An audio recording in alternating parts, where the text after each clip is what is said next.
So itong mga kabrad kasi ito, lalaparan pa natin yung sa baba. Lalagyan natin ng biga, papunta hanggang dito, yan, sa tulos na yan. Lagyan natin dyan.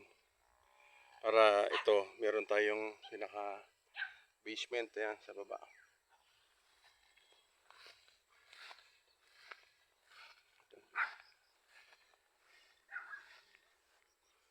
Medyo marami lang ano. Meron pa tayong nahukay dito na ito kung sino nakakilala ng ano nito, sarap to. Yan. Anong tawag dito mga kabrad? Diba?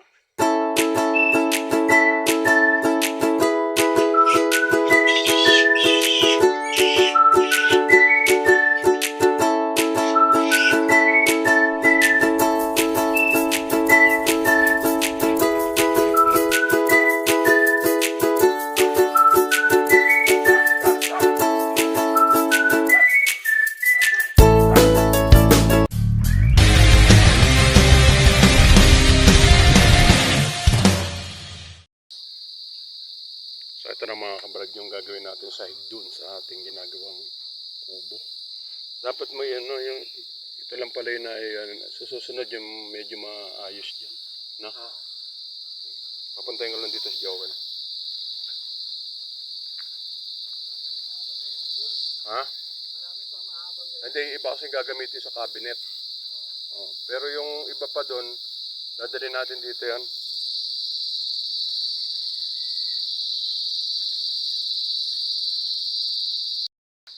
Ito na rin mga kabrat yung mga tubular na gagamitin natin doon. Ito yung pangsasahig natin. Kasi yun na yung, ayun, ito yung pinakano, ay yung pangsahig, yung plastic board, at saka ito yung pansoleras natin, yung 2x3 na tubular. Yan. Unti-unti na natin mga kabrat, at para nun kung pumupunta man dito, meron tayong maayos na pwestuhan dito kasi yung tinutulugan ni Joel na yon, puno na ng gamit ni mga pigs, ng pwesto rito na ano, kaya inano ko na mapaunti-unti na natin yung ano doon, yung ating kubo. So ngayon ang gagawin muna namin, tatabasin muna namin ni Joel yung ano na ito, patatabas ko muna yung mga suleras ito. Tapos pagka natabas na, tsaka naman sa susunod bukas, ang susunod naman mag-i-spot kami doon sa lugar na yan. I-welding na namin to.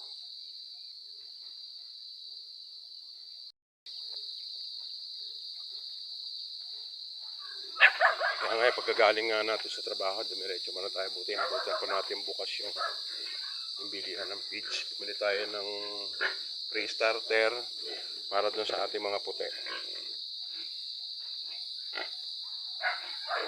Hindi pa kayo kumakain na. Ito naman pagka pansinan natin na nabuntis na to, iwalay na natin yan si Bruno. Tum na kaya? Wait lang.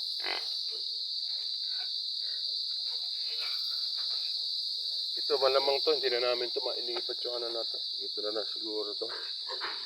Ito. Kasi nga,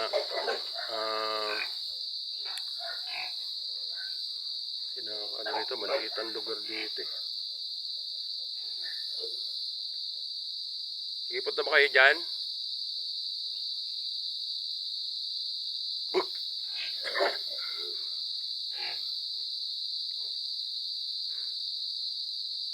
Meron tayo dito yung 4 na magkapatid na yan. Bali 5 yan yung malalaki.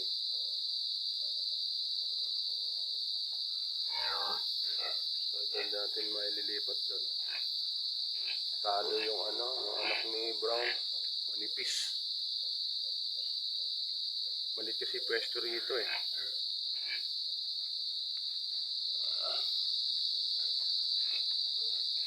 Wala tayong kulungan na ano, kaya nag-aabot-abot yung inawat. Saka ito, meron naman tayo next 2 weeks. Ito yung ano niya, pagsasabayin na nating awatin to. So balik tayo dun sa gagawin nating kubo.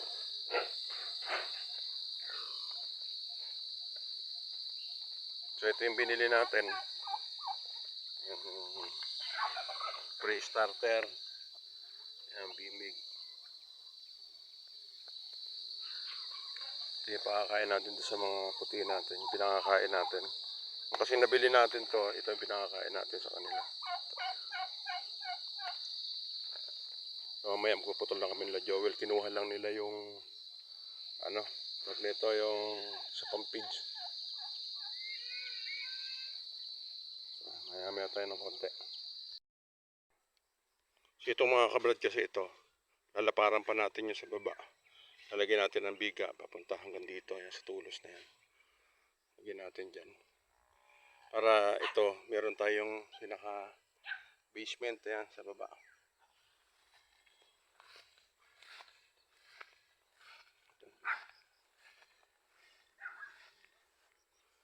Medyo marami lang ano. Meron pa tayo nahukay dito na ito kung sino nakakilala ng ano nito, sarap to. Yan. Anong tawag dito mga kabrad? Diba? Ito pala sago. Sago, naalala ko na. Ng mga bata kami, ito kinakain namin dati noon. Sago. Sago sa gubat. Yan. Yan hanggang dito, well, hanggang doon sa tulos na yan. Oo. Pantay doon. Kaya yung lupa na yan magagapunta rito. Tapos, pag malalim na siya, aasintadahan naman natin yun. Kaya obligado maglagay tayo doon ng yung biga. Yan. Yung channel.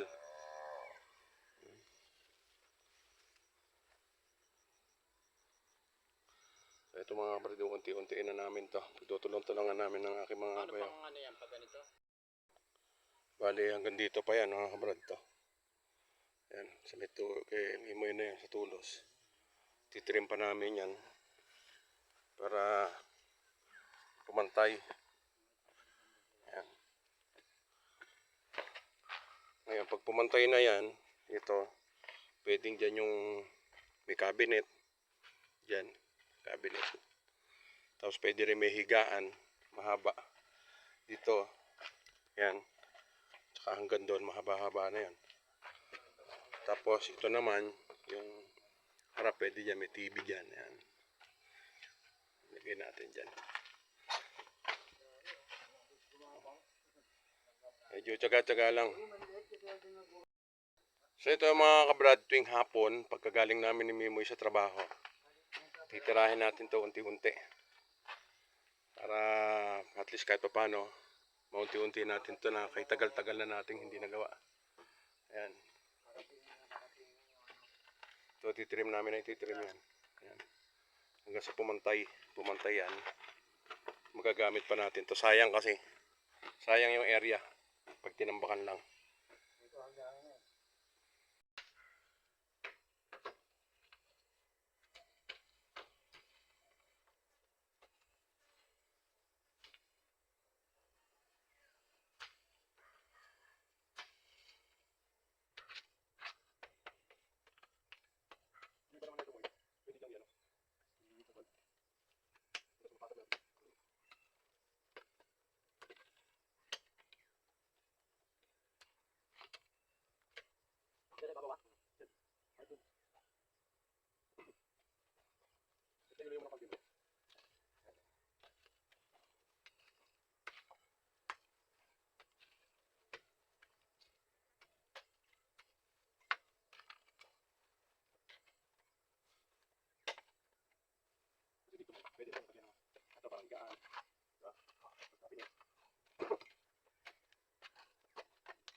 So ito mga brad, ito lang yung nahukay namin ngayong hapon ni Moy. Ayan, ito.